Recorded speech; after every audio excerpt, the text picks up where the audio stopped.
Simulasi pleno dari Fakultas Kedokteran Abdul Yatama. Bismillahirrahmanirrahim. Assalamualaikum warahmatullahi wabarakatuh. Ya, terima kasih atas kesempatannya. Yang saya hormati tutor kita pada hari ini, dokter yang telah bersedia meluangkan waktunya untuk hadir pada pleno kita kali ini.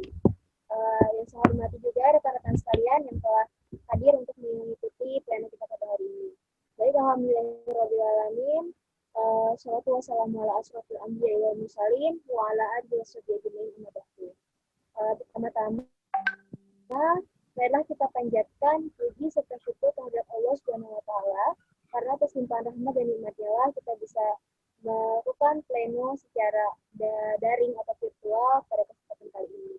Shalawat beserta salam semoga selalu dicurahkan kepada junjungan kita Nabi besar Muhammad Shallallahu Alaihi Wasallam, kepada keluarga, sahabat, dan kita selaku umatnya setia akan ajarannya. Baik, sebelum kita memasuki pembahasan kita kali ini, di sini saya selaku leader dari kelompok 1 akan memperkenalkan anggota saya. Next. Di sini untuk anggotanya ada Tiffany Rizky Putri Tambili, ada Hairun Nisa, ada Dinda Fahamil Khaira, ada Putriska, ada Putri Kapita, dan terakhir Irna Diariska.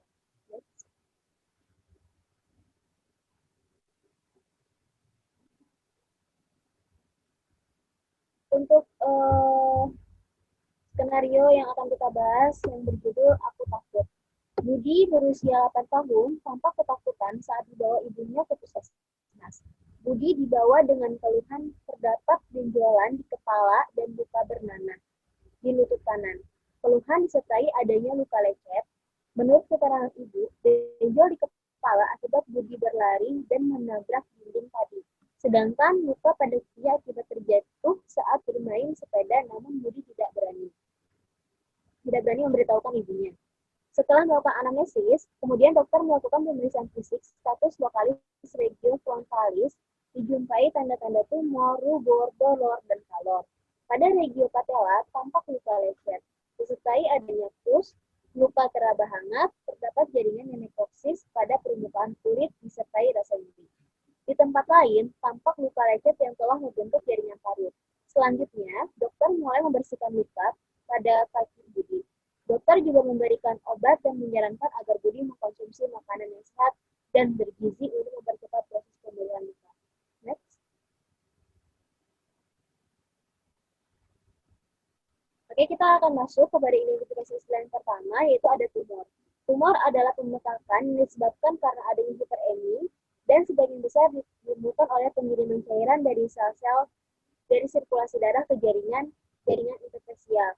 Atau tumor adalah benjolan yang muncul akibat adanya proses inflamasi karena terjadinya ekstravasi cairan dari intraseluler ke ekstraseluler. Lalu kita masuk ke rubor. Rubor itu merupakan kemerahan. Kemerahan yang pertama kita lihat pada daerah yang mengalami peradangan. Saat peradangan timbul, maka terjadilah yang namanya vasodilatasi daripada pembuluh darah. Sehingga dengan demikian lebih banyak darah mengalir ke mikrosirkulasi lokal dan kapiler akan meregang dengan cepat dan terisi penuh dengan darah. Lalu selanjutnya ada kalor. Kalor merupakan panas atau terjadi bersamaan dengan kemerahan. Jadi reaksi peradangan yang hanya terjadi pada permukaan tubuh atau pada permukaan superficial di area yang terjadi peradangan. Yang dalam keadaan normal lebih dari 33 derajat Celcius suhu di dalam tubuh. Nah, daerah peradangan biasanya dapat kita lihat secara pemeriksaan fisik, yaitu terlihatnya kulit yang kemerahan. Lanjut. Lalu ada nekrosis. Nekrosis merupakan kematian yang berasal dari bahasa Yunani, atau tahap kematian, atau tindak pembunuhan. Atau secara harfiah, nekrosis dapat kita definisikan bentuk cedera sel yang mengakibatkan kematian prematur sel-sel pada jaringan hidup dengan autolisis. Nekrosis biasanya yang terjadi diakibatkan oleh iskemik atau karena tidak adanya suplai darah yang membawa oksigen ke daerah jaringan tersebut, infeksi akibat dari invaginasi mikroorganisme, keracunan ataupun trauma. Lanjut.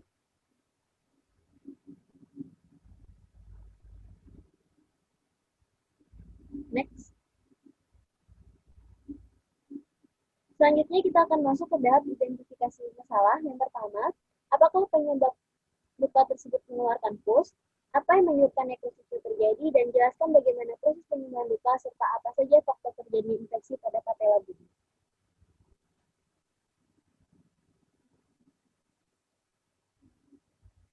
Oke, untuk analisis masalah, mungkin tadi kita sudah bisa membahas satu persatu mengapa bisa terjadinya lukanya mengeluarkan pus, ya. Itu nanti adik-adik maba bisa membahas satu persatu identifikasi masalah di pembahasan analisis masalah. Kemudian kita akan lanjut ke strukturisasi. Di mana di sini di strukturisasi kita akan melakukan penstrukturan dari data-data yang kita dapat di skenario yang telah tadi dibacakan. Next. Nah, selanjutnya kita akan masuk ke tahap learning objektif. Learning objektif ini kita paparkan pada saat pleno berdasarkan hasil diskusi yang telah kita bahas di pertemuan kedua pada saat tutorial. Nah, learning objektif pada kasus kali ini yang pertama ada pengertian radang, nekrosis, ulkus, abses plegmone, dan supurasi. Lalu yang kedua ada tanda-tanda makroskopik pada radang. Yang ketiga ada tanda-tanda radang mikroskopik. Yang keempat berbagai bentuk radang. Yang kelima proses pemulihan jaringan. Nah, sebagai contoh di sini, kita akan membahas dua learning objektif. Yang pertama itu pengertian radang, nekrosis, ulkus, abses, plegmone, dan supurasi. Yang pertama itu radang. Radang atau inflamasi adalah reaksi lokal pada vaskular dan unsur-unsur pendukung jaringan terhadap cedera yang mengakibatkan pembentukan eksudat. Eksudat ini artinya nanah, ya, yang kaya akan protein. Nah, inflamasi juga merupakan respon protektif sistem imun non-spesifik atau imun bawaan yang sudah ada dalam tubuh kita yang bekerja melokalisasi, menetralisasi, atau menghancurkan agen pencederaan dalam persiapan untuk proses penyembuhan. Lalu ada nekrosis. Nekrosis itu merupakan kematian jaringan yang tidak disengaja akibat karena tidak adanya suplai oksigen yang dibawa oleh darah ke jaringan tersebut. Lalu yang terakhir ada ulkus. Ulkus itu merupakan hilangnya jaringan permukaan akibat mengelupasi jaringan radang yang nekrotik. Hilangnya jaringan ini dapat mencapai berbagai macam kedalaman, baik dari dermis, epidermis, dan lain sebagainya. Dan isi dari ulkus ini ada pus atau nanah, atau ada darah yang mana terdiri dari jaringan granulasi sehat atau tidak sehat dan kotor. Next. Oke, di sini kita baik. Kita akan membahas yang kedua itu tanda-tanda mikroskopik pada radang. Di sini ada radang akut. Radang akut terdiri daripada infiltrasi sel-sel radang akut seperti polimononuklear atau polimorfonuklear leukosit. Nah, di sini terdiri dari neutrofil, eosinofil, maupun basofil. Kalau neutrofil menandakan sebagai radang akut, eosinofil menandakan radang akibat parasit atau alergi, dan basofil menghasilkan histamin. Lalu ada vasodilatasi.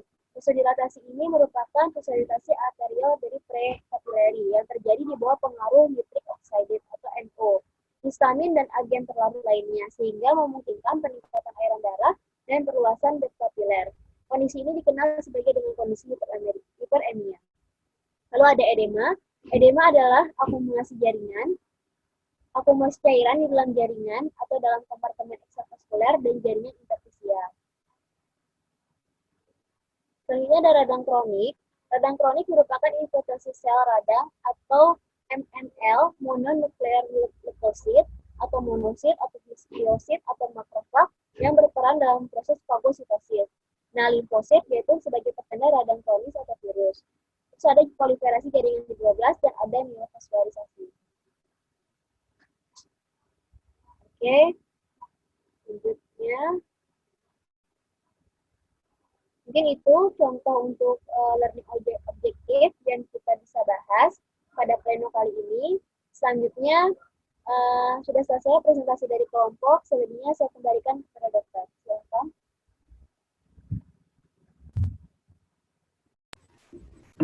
Nah, baiklah ya, jadi plenonya sudah selesai. Nah, jadi mungkin bagi teman-teman yang lain ada yang ingin bertanya, silakan ditanyakan kepada kelompok ini.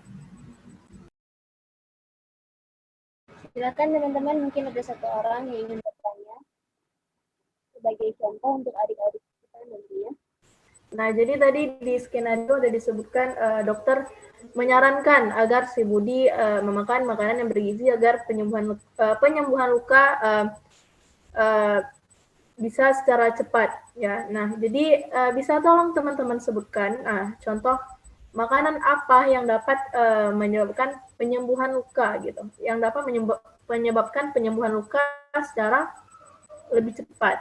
Terima kasih. Baik, terima kasih teman-teman atas pertanyaannya. Izin menjawab dokter. Nah, sepengetahuan kami, makanan-makanan yang dapat mempercepat proses penyembuhan luka adalah makanan yang mengandung tinggi protein. Kenapa? Karena protein itu dapat mempercepat terjadinya perapatan fibrin-fibrin yang akan berubah menjadi fibrinogen. Dan fibrinogen itu nantinya akan merapat lama-kelamaan. Nah, ketika fibrinogen ini merapat, otomatis kan luka akan cepat tertutup. Ya. Nah, yang jadi pertanyaannya adalah makanan yang mengandung protein itu apa saja? Banyak, itu banyak sekali ada di lingkungan kita seperti ikan, tahu, tempe, telur, itu bisa dikonsumsi secara rutin dan itu juga bisa membantu untuk proses penyembuhan luka. Mungkin seperti itu. Ya, terima kasih kepada kelompok ini yang telah menjelaskan dengan baik. Nah, jadi saya rasa cukup sekian ya pleno kita pada hari ini dan pleno kita sudah sangat jelas ya. Nah, leader silakan ditutup leader plenonya. Baik, terima kasih dokter atas saran dan masukannya.